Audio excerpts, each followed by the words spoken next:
Today we survive the wilds and brave deadly animals in Spire's crest, Hildegard.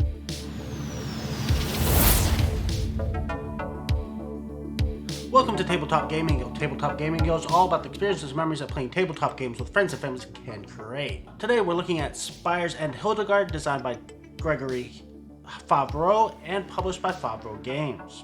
This game is a choose-your-own-adventure style story deck, in which you're playing through 4 chapters and trying to survive to the end.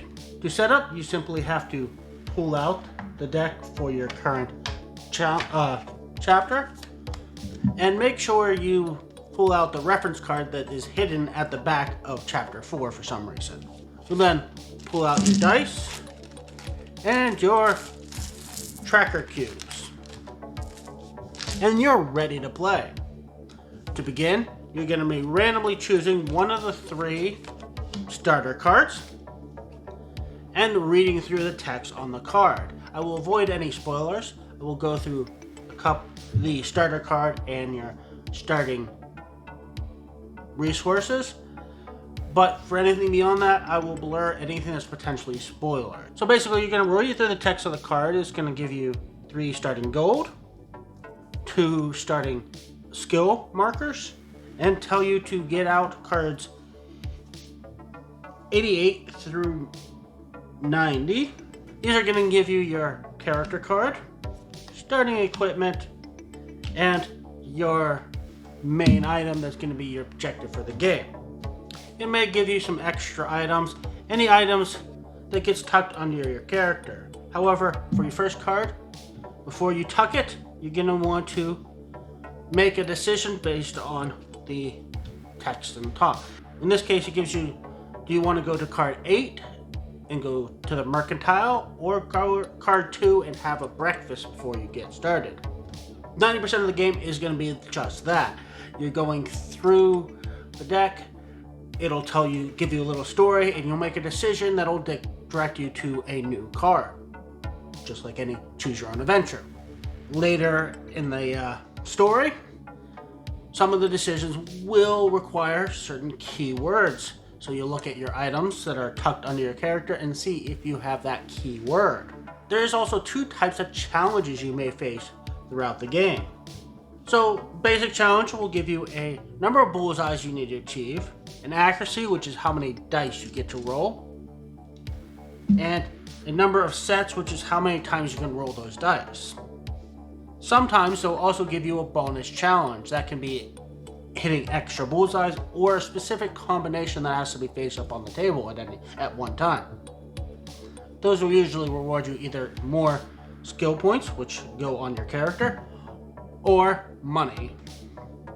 The last thing that these cards will tell you is which sides of the dice are relevant.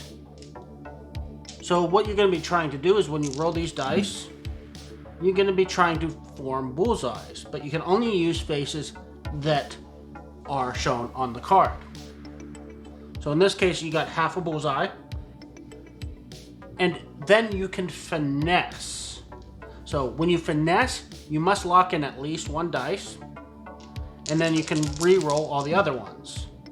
So now if I want to finesse again, I have to lock in at least 1 additional dice. So each time you finesse, you have to lock in at least 1 additional dice. So I could lock in these 2 actually, and finesse again.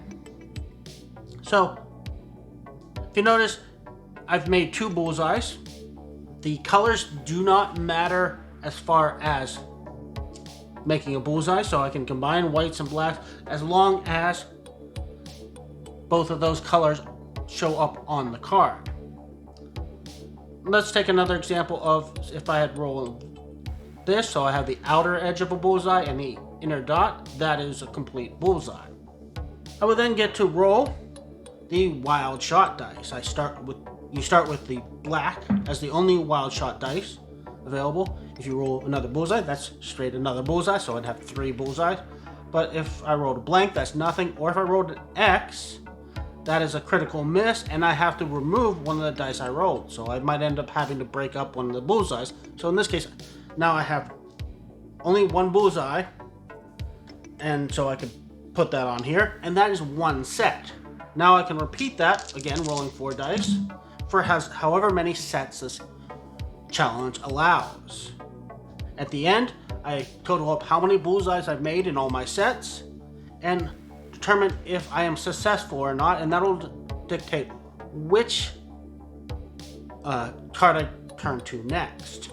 At any point, I could spend some of these skill points to use abilities on the reference card. I can spend 1 to get an extra die for a single set. I can spend 1 to re-roll my wild die. Or I can spend 2 just to get a free bullseye. 2 of them to roll an additional set on a challenge. Or I can spend 3 of them to completely redo a challenge. So that is how a basic challenge is played out. The other type of challenge is a face-off. In a face-off, you will get a character card and an enemy card. You are going to look at your character card, and the hit accuracy on the character card, not the enemy, is going to determine how many dice you roll. You do not have sets in a face-off. You can keep rolling till one of the two of you is knocked out. And just like in the challenge on the enemy card, you're going to have a number of bullseyes to achieve. In this case, you just automatically get a bonus for defeating this enemy. And then the enemy will have their own hit accuracy, which is how many dice they're going to be rolling against you, and what dice counts against them. So that part of it works the same. You would do your set, see how many times you hit the enemy, and then they get to retaliate after each set. When they retaliate, you'll look at what their hit accuracy is to determine how many dice they roll, and they have to fill the bar below your character from left to right. If they choose to finesse, they must lock in any dice that are potential hits. So I have 3 dice. So because this circle is in the top 3 position, it is a potential hit. So I have to lock that one in, even though it's unlikely. Then I re-roll, and I have to lock one in, even though that's not useful, and then I re-roll. I did not get the first position, so even though these are potential hits, they aren't hits because you do have to hit the first spot first. Enemies do not get to roll wild dice. However, there's 2 additional rules you need to be aware of. If there's a red square on a board, those are places where you can put a block. Blocks can be earned one of 2 ways. You can either spend a potential hit that wasn't used for a bullseye to put a block down, or spend a skill point to get a free block. However, blocks can only be placed if the space previously to it is filled with either a hit or a block. So to fill this block, this first spot would have had been filled with a hit already. And what that means is when the enemy rolls the hit, they have to roll the icon shown to remove the block before they can, and then roll the same icon again to be able to actually do the hit.